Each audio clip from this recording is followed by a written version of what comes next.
Hello friends, आप देख रहे हैं सच्ची बात। इस चैनल पर आपका हार्दिक स्वागत है। साथ ही आपसे रिक्वेस्ट है कि चैनल को सब्सक्राइब कीजिए, बेल आइकन को प्रेस कीजिए तथा वीडियो अच्छा लगे तो उसे लाइक और शेयर करना न भूलें।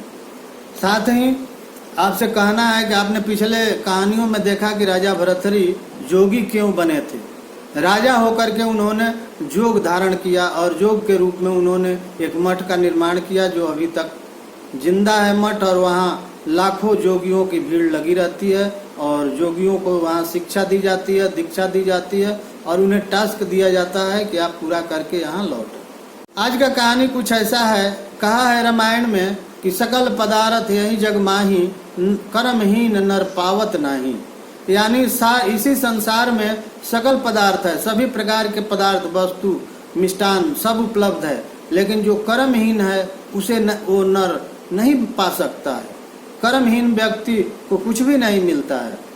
इसलिए भगवान कृष्ण ने गीता में कर्म को प्रधानता दी है, कर्म की प्रधानता दी है और कहा है कि तुम्हारे हाथ में सिर्फ कर्म करना है, फल की इच्छा तुम्हारे हाथ में नहीं है। फल का परिणाम, कर्म का परिणाम किस फल के रूप में प्राप्त होगा ये हमारे पर छोड़ दो, तुम उसकी चिंता मत करो, तुम सिर्फ कर्म किए जा, फल की इच्छा मत कर। और फल की इच्छा करने से भी फल तो मिलने वाला है नहीं। अगर हम बबूल का पेड़ लगाए और वहाँ बैठ करके रात दिन इस आम गिरेगा, टपकेगा, मिलेगा, तो ये असंभव है। इसी प्रकार कर्म अच्छे होते हैं तो उसके परिणाम भी अच्छे होते हैं, लेकिन जो कर्महीन होते हैं उन्हें कुछ भी नहीं मिलता है। कर्महीन यानी कर्म नहीं करना, कर्म से हीन हो जाना, अलग हो जाना, दूर हो जाना, तो उन्हें कुछ भी प्राप्त नहीं होता है और इस जीवन में, इस धरती पर वो बेकार हो जाते हैं। वो एक लाश की तरह है। कर्महीन पुरुष एक लाश की तरह हो जाता है, उसे कुछ भी प्राप्त नहीं होता है। अगर पिछले जन्म में उसके कर्म बहुत अच्छे थे तो हो सकता है कि इस जन्म में उस कर्म के बनिस्पत इस जन्म में वो फलीभूत हो जाए और इस जन्म में बिना कुछ किए उसे सब कुछ प्राप्त होता रहे। ऐसा हो सकता है। ऐसा भी हो सकता है कि पिछले जन्म के कर्म बहुत बुरे थे और इस जन्म में कर्म उनके बहुत अच्छे होने के बावजूद भी उसे बुरे परिणाम मिल रहे हैं। ऐसा भी होता है कि पिछले जन्म में बहुत अच्छा कर्म किया था, लेकिन इस जन्म में मैं कुछ भी नहीं कर रहा हूँ, तो भी इसका बुरा परिणाम हमको देखने को मिल सकता है। ऐसा भी हो सकता है कि पिछले जन्म में हमारे कर्म बहुत बुरे थे और इस जन्म में मैं बहुत अच्छा कर्म कर रहा हूँ, लेकिन उसके परिणाम बुरे मिल रहे हैं। तो कहने का मकसद ये है कि कर्म के हिसाब से हमारी गति बनती बिगड़ते रहती है, हमारा भाग बनते बिगड़ते रहता है। जैसा कर्म करेंगे वैसा फल भगवान मुझे देगा। ये तो साधारण सी बात कही गई है और ये बात गीता में भी वर्णित है कि सिर्फ कर्म करो, फल की इच्छा मत करो, फल हमारे अधीन है, मैं उस कर्म के अनुसार से फल दूंगा। मैं पक्षपात नहीं करता कि इसको अच्छा फल देते हैं, उसको बुरा फल देते हैं, ऐसा कभी नहीं होता है। और फल भी कृष्ण भगवान ने कहा है कि मैं नहीं देता हूँ, मेरे अधीन प्रकृति जो है वो फल का निर्धारण करती है, मैं भी फल का निर्धारण नहीं करता हूँ। फल का निर्धारण प्रकृति करती है, क्योंकि प्रकृति आपके हम साथ हमेशा विराजमान है, वो देखती है आपके कर्मों को और उस कर्मों के फल से तथा भविष्य में या कहिए कि पूर्व जन्म में कई एक जन्मों का संस्कार जब उदय होता है तो इस जन्म में आपको कम मेहनत के बावजूद भी बड़े बड़े फल मिलने प्रारंभ हो जाते हैं, बड़ी सफलता मिलना प्रारंभ हो जाती है। ये कर्म की बात है। लेकिन पिछले जन्म या कई लगातार जन्मों में आपने सिर्फ बुरे कर्म किए हैं और इस जन्म में बहुत अच्छे कर्म कर रहे हैं, उसके बाद भी आपको परिणाम निगेटिव आता है, अच्छे फल नहीं मिलते, सफलता नहीं मिलती है, तो ये इस जन्म की बात नहीं है, ये पिछले कई जन्मों की बात है जिस जन्म में आपने बुरे कर्म किए। तो ये तो मानव जीवन जो है एक बहुत बड़ी देन है, ईश्वर की, प्रकृति की बहुत बड़ी देन है। इस देन में हम कर्म करके इंसान से भगवान बन जाते हैं, इंसान से देवता बन जाते हैं और कर्म करके इंसान से राक्षस बन जाते हैं। जैसे कि रावण, कंस और भी बहुत सारे राक्षस हैं, सबका नाम याद नहीं है।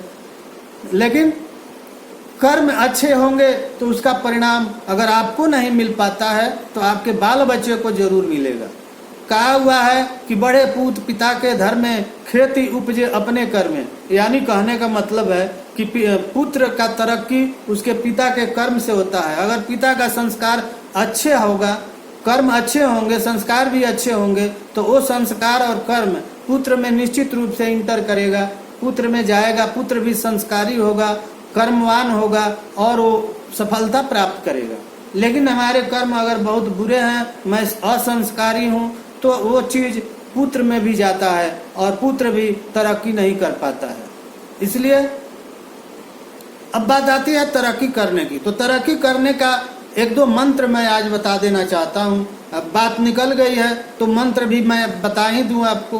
कर्म करना आपका अधिकार है, फल में कोई आपका अधिकार नहीं है, एक पैसे का भी मात्र अधिकार नहीं है। कर्म से फल बनते और बिगड़ते हैं। तो इस प्रकार से अगर आप जानते हैं इस संसार में हम सबसे बड़ा दुखी क्यों हैं? सिर्फ अपने दुख से दुखी नहीं हैं, दूसरे के तरक्की से, दूसरे के सुख से हम दुखी हैं। दूसरा का तरक्की देख करके हमें तकलीफ होती है आत्मा में और हम दुखी हो जाते हैं, जबकि चाहिए कि उसके तरक्की से हमें शिक्षा लेना चाहिए कि हम कैसे तरक्की करेंगे। ये शिक्षा हमें लेना चाहिए, लेकिन हम नहीं लेते हैं। हम बल्कि उसको देख के जलना शुरू हो जाते हैं और जिस परिणाम मैं अपना समय जो हमको तरक्की में, अपने तरक्की में अपना समय लगाना चाहिए, वो समय उसके कर्म को देख करके, उसके तरक्की को देख करके जलने लगते हैं, उसमें हमारा समय व्यतीत हो जाता है। हम उसके पीछे लग जाते हैं, हम किसी के पीछे लग जाते हैं उसका बिगाड़ने के लिए। यही नहीं बल्कि अपना खर्च करके भी हम दूसरे का काम बिगाड़ना चाहते हैं और इसका परिणाम ये होता है कि हमारा समय वेस्ट हो जाता है। जो समय बहुत मूल्यवान थी अपने को बनाने के लिए, उस समय को मैंने सस्ते में दूसरे को बिगाड़ने में खर्च कर दिया। समय बहुत मूल्यवान होती है, आप जानते हैं। इस प्रकार से इस समय को हमको पकड़ के रखना है और इसको पहचानना है कि ये समय हमारे हाथ से नहीं निकल पाए और इस समय में हम कैसे तरक्की करेंगे, इसके बारे में सोचना चाहिए। तो 3 बातें हैं। पहला, आप किसी को देख के जलिए नहीं। अगर कोई तरक्की कर रहा है तो उससे शिक्षा लीजिए या उसके संपर्क में रह करके उसका गुण प्राप्त कीजिए। दूसरा, किसी का काम मत बिगाड़िए। किसी का काम बिगाड़ने के फेरे में परिणाम ये होता है कि आपका समय बिगड़ जाता है, आपके बाल बच्चे बिगड़ जाते हैं, आपका परिवार बिगड़ जाता है। तीसरा, कोई भी काम छोटा नहीं होता है, छोटे से ही बड़े की ओर बढ़ा जाता है, बड़े से छोटे की ओर नहीं जाया जा सकता है। इसलिए जो काम आपको अच्छा लगता है, चाहे छोटा हो या बड़ा हो, उसे आप कीजिए। अगर पान की दुकान सोहन करता है और वह एक महल खरीद लेता है, पान की दुकान अगर सोहन प्रारंभ जब करता है और काफ़ी पढ़ा लिखा है, मान लेते हैं वो इंजीनियर है, इंजीनियरिंग करने के बाद पान की दुकान खोलता है और उसमें मन लगा करके काम करता है, तो बहुत लोग कहने वाले मिलेंगे, उसके दुकान पर जाएंगे, मुफ्त का पान भी खाएंगे और बोलेंगे कि सोहन बाबू आपने अच्छा काम नहीं किया, इंजीनियर होकर के ये एक पान का दुकान आपने खोला, यही काम आपको मिल रहा था। लेकिन जब वही सोहन पान के दुकान से तरक्की करता है और एक बड़ा महल खड़ा कर लेता है, तो वही व्यक्ति जो कल होकर के उसे कहता था कि क्या सोहन बाबू आपको यही काम मिला था, इतना पढ़ लिख करके पान के दुकान आप खोल रहे हैं, वही व्यक्ति अपने बच्चों को शिक्षा देता है कि अरे दुष्ट नालायक, देखो सोहन पान का दुकान खोल करके और महल खड़ा कर लिया, तुम लोग क्या कर रहे हो, तुम लोग भी जाओ कुछ करो। तो ये संसार है, यहाँ अनेक प्रकार के लोग हैं, अनेक प्रकार के सोचने वाले लोग हैं। और सबसे बड़ी बात है कि प्रकृति या कहिए भगवान जितने लोग बनाए हैं, माने अरबों खरबों लोग हैं इस धरती पर। हमारे देश में ही 1 अरब 1.5 अरब आदमी है, तो पूरे विश्व में कितने होंगे आप समझ लीजिए। इतने लोगों का सांचा जो है, सोचने की क्रिया, उनका दिमाग, उनका बदन, उनका चेहरा किसी का किसी से मिलता नहीं है। ये एक बहुत बड़ी बात है कि किसी व्यक्ति का सांचा किसी व्यक्ति से मिलता जुलता नहीं है। तो आज के कहानी की ओर मैं बढ़ा था, लेकिन कुछ ज़्यादा ही लेक्चर हो गया। इसी के साथ मैं आपसे आज विदा लेता हूं और अगले दिन मैं बताऊंगा कि कर्म से कैसे भाग्य बदल सकता है। इसी के साथ आपको वीडियो देखने के लिए जय हिंद, जय भारत।